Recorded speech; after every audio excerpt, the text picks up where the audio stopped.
Hello everyone. आज की class शुरू करने से पहले सबसे पहले तो एक एग्जांपल आप ज़रा सॉल्व करके दिखाएं।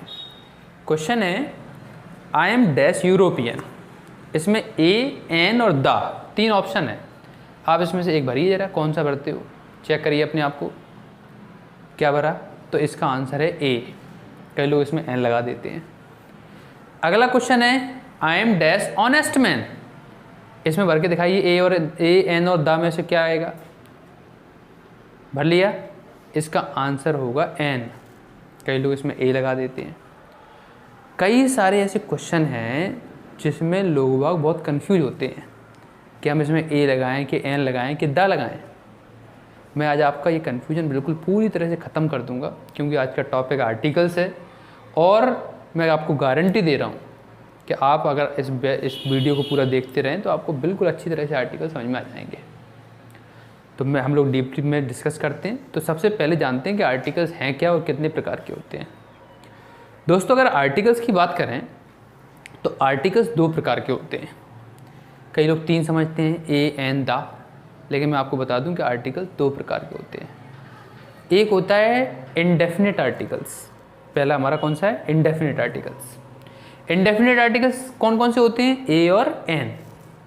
वहीं पर अगर हम बात करें डेफिनेट आर्टिकल की, तो डेफिनेट आर्टिकल क्या होता है? द। जब कभी भी हम डेफिनेट आर्टिकल की बात करेंगे वो द कहलाएगा।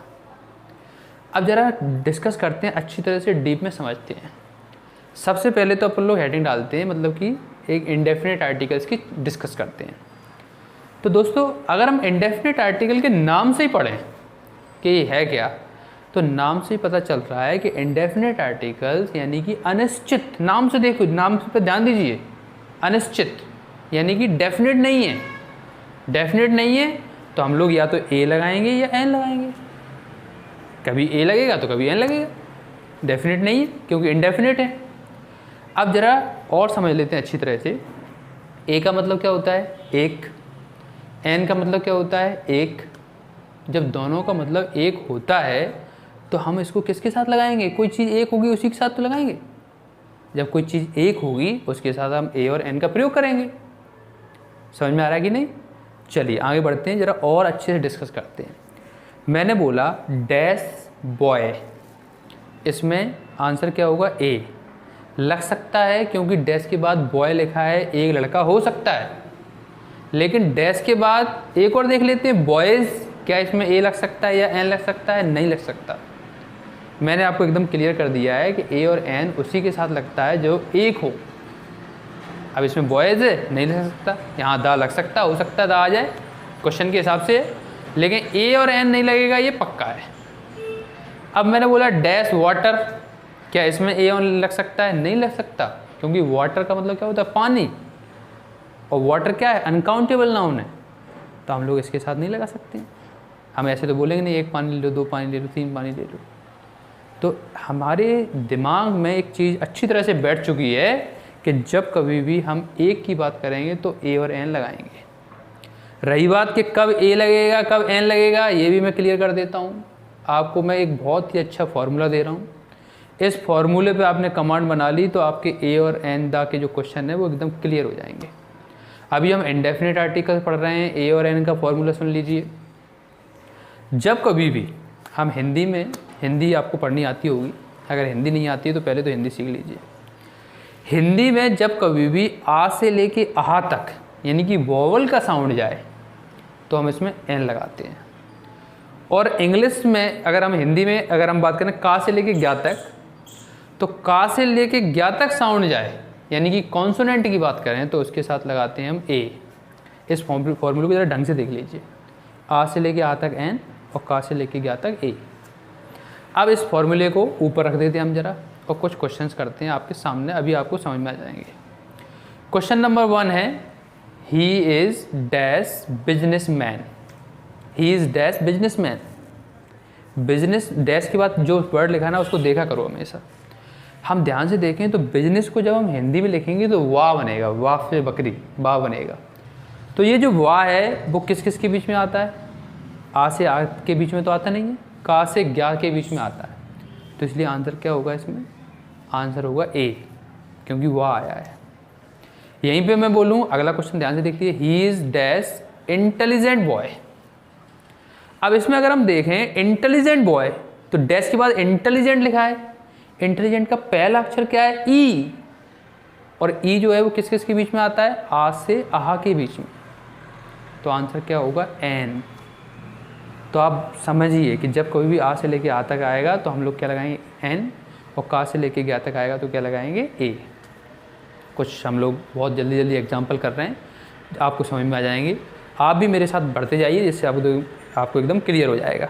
जैसे डैश क्लर्क, भरिए इसमें क्या आएगा, इसमें आंसर होगा ए, क्योंकि क्लर्क में पहला अक्षर क्या आ रहा है, का। नेक्स्ट डैश टीचर, क्या आएगा इसमें, इसमें आंसर होगा ए, क्योंकि पहले अक्षर क्या आ रहा है, टा।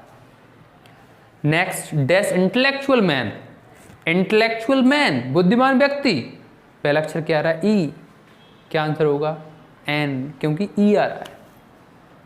नेक्स्ट डैश बी ए, तो वी ए में पहला अक्षर क्या आ रहा है, वाह, और ध्यान रखना कि जब भी हम शॉर्ट फॉर्म की बात करें, कोई सा भी शॉर्ट फॉर्म हो, तो हमेशा हम लोग ए और एन में से कोई एक चीज़ लगाएंगे। ये क्लियर हो गई। अब हम वी ए में अगर हम देखें तो वी ए में बा पहले आ रहा है, और बा के लिए हम लोगों को ऊपर दिखाई दे रहा होगा फॉर्मूला, इसके अनुसार क्या आंसर होगा, ए। नेक्स्ट मैं बोल रहा हूँ एस आई, कोई एस आई है, तो ये भी शॉर्ट फॉर्म है, ए और एन में से कोई एक चीज़ लगनी, लेकिन पहला अक्षर एस आई को हम पढ़ें तो क्या आ रहा है, एस, ए पहले नंबर पे आ रहा है, इसलिए आंसर क्या होगा, एन। क्लियर हो चुके होंगे। जब भी हम लोग कोई भी सेंटेंस करें तो उसमें ए और एन का इस तरह से भरेंगे, लेकिन एक बात ध्यान रखना जो मैंने पहले बताई थी कि वो एक चीज़ होना चाहिए। जैसे डैश मिल्क, तो मिल्क अनकाउंटेबल नाउन है, नो आर्टिकल। मैंने एक और बोल दिया डैश वाटर, वाटर एक अनकाउंटेबल है, no article. Dash air, air एक अनकाउंटेबल नाम है, नो आर्टिकल। क्लियर हुए कि नहीं।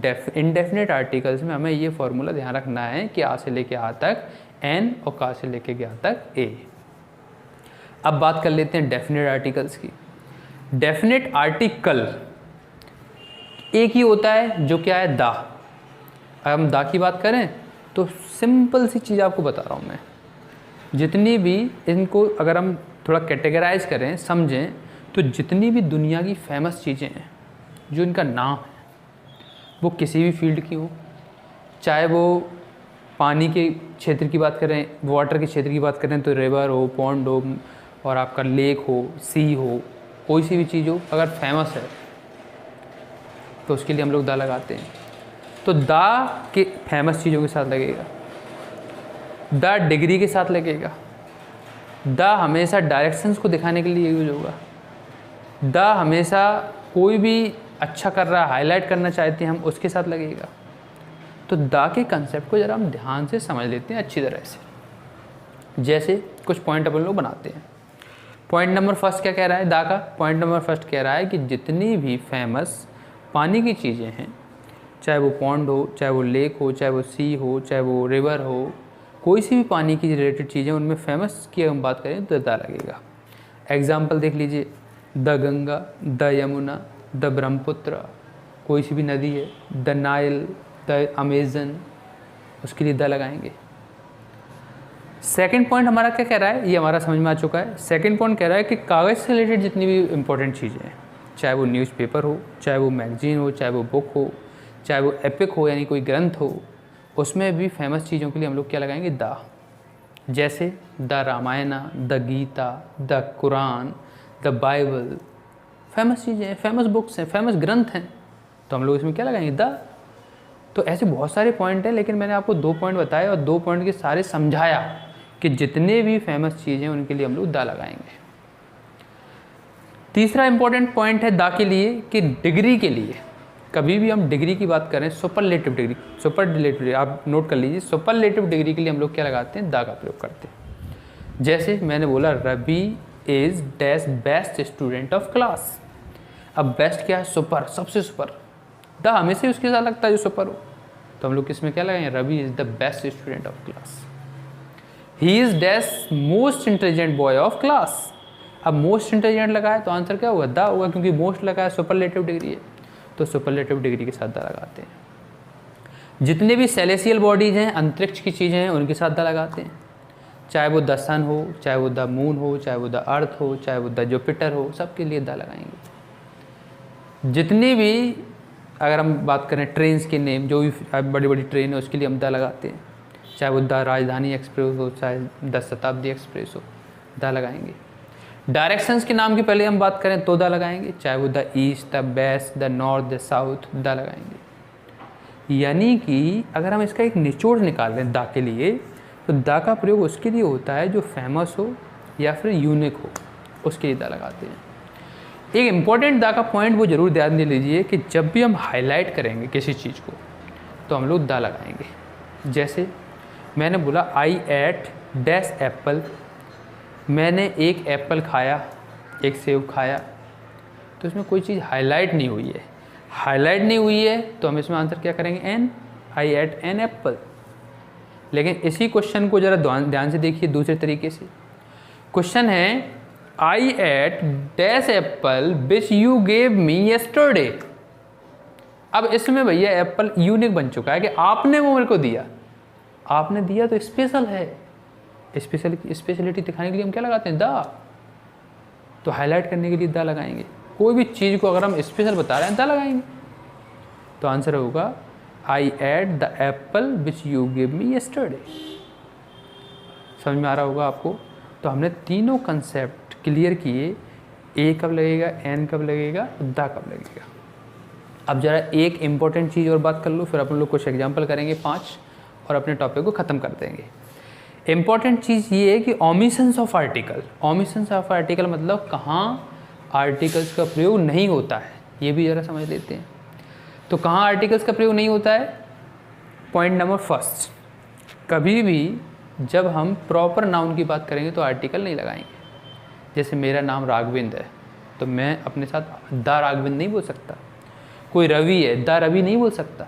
या फिर वो बहुत ज़्यादा हाईलाइट है, हाईलाइट की बात करें तो सब अलग हो जाता है। मतलब बहुत हाईलाइट दिखा रहा, अपने आप को श्रेष्ठ दिखा रहा तो द लगा सकते हैं। वैसे प्रॉपर नाउन के साथ कभी आर्टिकल्स का प्रयोग नहीं होता है। ना हम लोग द राघविंद कर सकते हैं, द रवि कर सकते हैं, द संजय नहीं कर सकते, कुछ भी नहीं कर सकते हैं द के साथ। तो प्रॉपर नाउन के साथ द का प्रयोग नहीं होगा। दूसरा पॉइंट कह रहा है कि जब कभी भी हम प्लूरल नाउन की बात करें, boys, girls, MEN men, WOMEN women, plural noun की बात कर रहे हैं जिनको नहीं गिन सकते हैं, आंसर क्या होगा, आंसर हमेशा आर्टिकल का प्रयोग नहीं होगा। लेकिन हाईलाइट कर रहे हैं तो द लगा सकते हैं, लेकिन ANN नहीं लगा सकते। अगर हम बात करें अनकाउंटेबल नाउन के साथ, कभी आर्टिकल्स का प्रयोग नहीं होगा। ए और एन तो बिल्कुल ही नहीं हो सकता अनकाउंटेबल के नाम के साथ।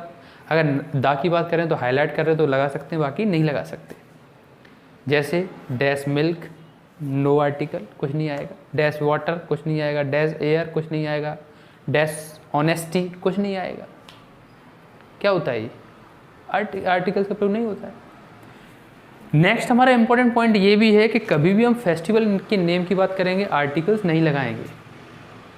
अगर हम बहुत हाईलाइट कर रहे हैं कि जैसे मैंने बोला कि आई सेलिब्रेट डैश दिवाली, तो इसमें हम लोग नहीं लगा सकते आई सेलिब्रेट दिवाली। लेकिन मैं हाईलाइट कर रहा हूँ, मेरे को बोलना है कि इंडिया की दिवाली यानी कि भारत की दिवाली पूरे वर्ल्ड में फेमस है, तो मैं द लगा सकता हूँ। फिर मैं बोल सकता हूँ the Diwali of India is famous in all over the world, तो लगा सकते हैं हम लोग। लेकिन वैसे नॉर्मल अगर सेंटेंस की बात करें तो नहीं लगाएंगे। तो फेस्टिवल के नाम के पहले हम लोग आर्टिकल का प्रयोग नहीं होता है। गेम्स के नाम की बात करें, गेम्स के नाम के पहले कभी आर्टिकल्स का प्रयोग नहीं होगा।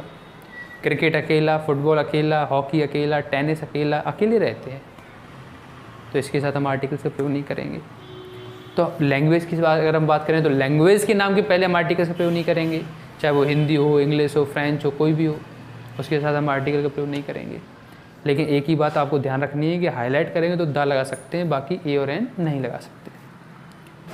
तो आपको क्लियर हो चुका होगा। अब ज़रा हम लोग 5 सेंटेंसेस लेते हैं, 5 सेंटेंसेस से एकदम क्लियर करते हैं कि आपको समझ में आया कि नहीं आया। Question number 1, dash Ganga is a dash holy river. अब हमने इसमें देखा गंगा क्या है, एक फेमस है, और फेमस रिवर के साथ मैंने आपको बताई था क्या लगाते हैं, द लगाते हैं। तो पहले वाले में क्या आंसर हुआ, the Ganga is dash holy river. अब होली मतलब पवित्र, तो एक जो गंगा है वो पवित्र नदी है, तो हम लोग वहाँ पे ए और एन में से कोई एक चीज़ लगाएंगे। ए और एन में से हमें देखते हैं होली के नाम के पहले होली में जो क्या आ रहा है, हा आ रहा है, हा के हिसाब से ए आएगा। तो आंसर हो जाएगा the Ganga as a holy river. Next देखते हैं। मैंने बोला Ravi is dash most handsome boy of colony. अब इसमें ए अंदर में से कोई एक चीज़ लगानी, Ravi is dash most handsome boy of colony. अब हमने देखा इसमें मोस्ट लगा है, मोस्ट लगा है यानी कौन सी डिग्री है, सुपरलेटिव डिग्री। सुपरलेटिव डिग्री है तो आंसर क्या होगा, the Ravi is the most handsome boy of colony. Next एक और सेंटेंस ले लेते हैं। मैंने बोला I read dash book which you gave me yesterday. अब ये सेंटेंस बड़ा हो चुका है, इसमें मैंने हाईलाइट कर दिया कि आपने वो मुझे किताब दी, मैंने वो किताब पढ़ी जो आपने मुझे दी, तो इसमें हाईलाइट कर दिया तो क्या आएगा, the I read that the book which you gave me yesterday. इस तरह से हम, मैंने बोला he is dash P O and his sister is dash S I. तो इसमें क्या आएगा, इसमें अगर हम बात करें तो पी ओ एक शॉर्ट फॉर्म है, ए और एन में से कोई एक चीज़ लगेगी, तो पी पा के हिसाब से क्या आएगा, ए। तो आंसर होगा he is dash, he is a P O and his sister is an S I, क्योंकि एस में ए पहले आ रहा है। तो ऐसे आंसर कर लेंगे हम लोग। एक और सेंटेंस की बात कर लेते हैं, एकदम क्लियर हो जाएगा। क्वेश्चन है सी इज़ डैश यूनिवर्सिटी स्टूडेंट। अब इसमें लिखा है सी इज़ डैश यूनिवर्सिटी स्टूडेंट, तो यूनिवर्सिटी में पहला अक्षर क्या आ रहा है, यू, या जब आता है तो आ से लेके आ तक एन आता है और का से लेके गया तक क्या आता है, ए आता है। तो यूनिवर्सिटी में क्या आंसर होगा, a. She is dash university, a university student हो जाएगा। तो आपको आई थिंक क्लियर हो चुके होंगे। अभी हम इस वीडियो को ख़त्म करते हैं, नेक्स्ट वीडियो के साथ मैं ज़रूर आऊँगा और मुझे आशा है कि आपको समझ में आ चुके होंगे आर्टिकल्स। अगर आपको समझ में आ चुके हैं तो प्लीज़ कमेंट बॉक्स में ज़रूर लिखें, जिससे मेरा उत्साह बढ़े आपके लिए नए वीडियो बनाऊं। और जहाँ तक मेरी बात है, मैं एक बैंक में जॉब करता हूँ और आपके लिए छोटी सी हेल्प करता रहता हूँ। मुझे बहुत अच्छा लगता है वीडियो बनाने के लिए। Thank you very much for watching this video. Thanks a lot.